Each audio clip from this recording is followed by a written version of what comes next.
मेरा गांव ईसापुर कलाल्टी है, खटाना परिवार से हूँ। 15 दिन से लगभग एक फेसबुक पे व्हाट्सएप के माध्यम से मेरे परिवार के बीच में एक मेरा मैसेज था कि मेरे साथ एक मेरे ठेकेदार है जो बड़ा ठेकेदार गुंडा है। आज तो मैं सो गुंडा ही कहूँगी जो मेरे साथ गुंडागर्दी हुई। मतलब 15 दिन से मैं लगातार अपने परिवार के बीच एक बात पहुंचाना चाह रही थी कि मैं पिछले 3 साल से मेरे परिवार को उसने पीड़ित कर रखा।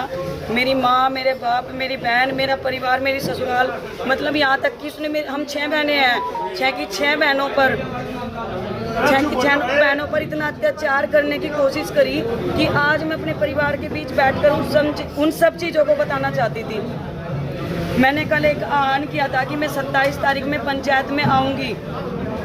उसने रात में, मतलब पहले तो शाम के टाइम मुझे मेरे गांव में पुलिस से पकड़वाने की कोशिश करी। 2 गाड़ी पुलिस की गई, 2 गाड़ी पुलिस की मेरे घर गई। मैं वहां से एक्टिवा उठा के गंगो भाग आई। फिर मैं यहाँ गंगो में आराम से अपने परिवार के बीच में बैठी तो शीतल बिश्नोई जी, महानगर अध्यक्ष, उनका फोन आया कि यहाँ पे कोई सम्मानित व्यक्ति, उन्होंने जसवंत सैनी जी का नाम लिया, माननीय जसवंत सैनी जी मंत्री और विधायक जी, मतलब किसी और का नाम लिया कि जसवंत सैनी जी हैं और मैं हूँ, अकेले बैठ के आपसे बात करना चाहते हैं। मैंने सोचा चलो संगठन है, संगठन की बात मान लेनी चाहिए। मैंने कहा आप कौन, कितने लोग? उन्होंने कहा कि हम सिर्फ 2 लोग हैं, आप आओ, आपका सम्मान होगा, सिर्फ आपकी बात रखी जाएगी। मैं और कविता चौधरी जी रात गाड़ी में यहाँ से गंगो से पार्टी कार्यालय पे गए, लेकिन मुझे लगा जब मैं पार्टी कार्यालय के बाहर पहुँची वहाँ पे कम से कम 20 गाड़ी थी। मैंने कहा मैं तो अंदर नहीं जाऊँगी, आप जाओ और एक भाई को लेकर पूछ के आओ कि क्या बात है। जब कविता चौधरी जी गेट पे गई बीजेपी कार्यालय पे, तो वहाँ से भाई मुकेश चौधरी, राजीव गुंबर जी और ये ठेकेदार, आज मुझे बोलने में भी शर्म नहीं आ रही है, ये ठेकेदार गुंडा गंगो विधायक किरत चौधरी है, जिसने मतलब उनकी इतनी हड़बड़ाहट हुई कि मेरे ना जाने पे वो गाड़ी उठा के भाग लिए वहाँ से। फिर मैं अपनी जिसके साथ में थी, हम भी अपनी गाड़ी लेके चले गए। हमने देखा कि वहाँ से 20 गाड़ी गई वहाँ से। थोड़ा सा आगे चल के उन्होंने महिला पुलिस थी और इंस्पेक्टर थे, 2 गाड़ी और लगा रखी ताकि या तो मैं उनकी बात मान लूँ या फिर मैं वो लोग मुझे ये कह के कि ये बदतमीज है, मुझे पुलिस के हवाले कर दे। लेकिन मैं चौकन्ना थी, इसलिए मैं उनके बीच से छूट के भाग आई। उसके बाद उन्होंने मेरे घर ईसापुर कलाल्टी में 2 गाड़ी भेजी पुलिस की। मेरे मम्मी मेरे पापा को डराया धमकाया। मैंने बोल दिया कि मम्मी मैं कुछ नहीं करूँगी, अब मैं अपने समाज के बीच में बैठ के ही अपनी बात रखूँगी। उसके बाद उन्होंने, जहाँ मैं गंगो रहती हूँ, मेरी बहन रहती है, वहाँ पे भी पुलिस का आना जाना रखा। जो भाई मेरे साथ खड़े इनके घरों में गाँव जाकर दबिश दिलवाई। क्यों? मैंने किसी का खून कर दिया था या मैंने किसी की प्रॉपर्टी दाब रखी थी? मैं तो एक सम्मान के लिए अपने इंसाफ मांग रही थी, इन सब के बीच आ रही थी। ये बार बार कहते थे, कभी मुझे कुंती बता रहे, कोई कुछ बता रहा है। आज समाज में आके ये ठेकेदार मेरा सामना करता, मेरे परिवार मतलब बताता कि ये लड़की झूठी है। नहीं भी आता तो कम से कम मुझे मेरे समाज के सामने मेरी बात तो रखने देता। उसे डर था कि उसके साथी और उसके अवैध संबंध की वीडियो कोमल चौधरी के पास है। मैं चैलेंज के साथ कहती हूँ, उसको ये सब पता था।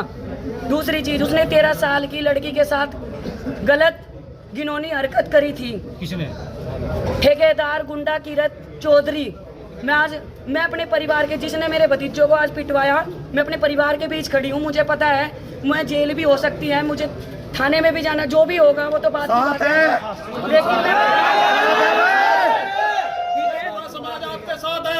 उसने मतलब आज मेरे पति मेरे साथ आए, मतलब 15 दिन से मेरे पति, मैं बोल के आ जाती थी, वो ड्यूटी करते थे, वो चले जाते थे। आज वो मेरे साथ आए, मुझे मेरे परिवार के हवाले सौंप के वो अमन गार्डन के पास गए तो उन्होंने धक्का दे के, जो ठेकेदार ने मेरा सम्मान मतलब खोया था और मेरे पति का सम्मान, आज तक तो मैं ये सोच रही थी मेरा परिवार मतलब मेरा समाज बैठ के इस चीज़ को निपटा रहा, चलो कोई बात नहीं, मैंने की बात सुन। लेकिन आज उसने मेरा सम्मान, मेरी इज्जत, जिसके बलबूते पे मैं झांसी की रानी बन के आज तक मैदान में कूदती थी, उसने सोचा कि ये टूट जाएगी, लेकिन मैं टूटी नहीं हूँ। मेरा गौरव और भी बढ़ गया क्योंकि मेरा परिवार मेरे साथ है।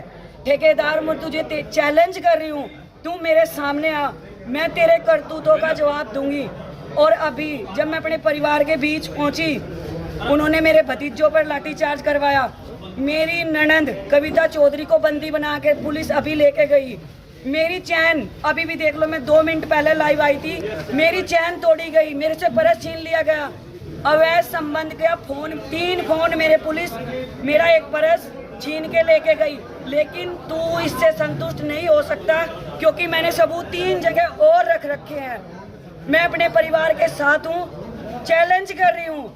ये कोमल गुज्जर आपको चैलेंज कर रही है, आप सामना करो, मैं सबूत के साथ अपने परिवार के साथ आऊंगी। अभी पता चला है निष्कासित करके गए, भाजपा से कोई सूचना है?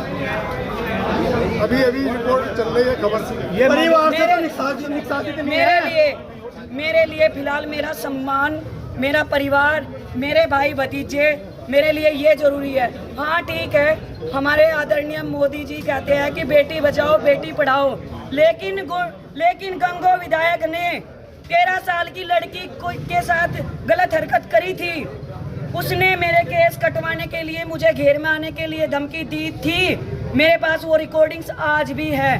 मैं माननीय मुख्यमंत्री जी से कहती हूँ, बेटी बचाओ बेटी पढ़ाओ का नारा लगाते हो आप, लेकिन ये बेटियों को उठवाते हैं, गुंडों के द्वारा उठवाते हैं, नहीं तो पुलिस के द्वारा उठवाते हैं। लेकिन कोमल गुज्जर ने अपना सम्मान बचाया, अपनी इज्जत नहीं बेची। मैं अपने परिवार के बीच आज ये बात आकर के कहती हूँ और कहना भी चाहती थी कि मैंने अपना गौरव बढ़ाया, मैंने अपनी इज्जत उसको बेची नहीं है। ठेकेदार आके जवाब दे। कोमल जी, आपके पास कोई सबूत है क्या जो आप मीडिया के सामने दिखा सकती है? कोमल जी, आपके पास कुछ सबूत? मैंने आपके पास बहुत से सबूत दे रखे। मेरे जब जरूरत पड़ेगी सबूत दिखाने का काम करेंगे। उनके पास 3 फोन मेरे ऑलरेडी हैं। मेरी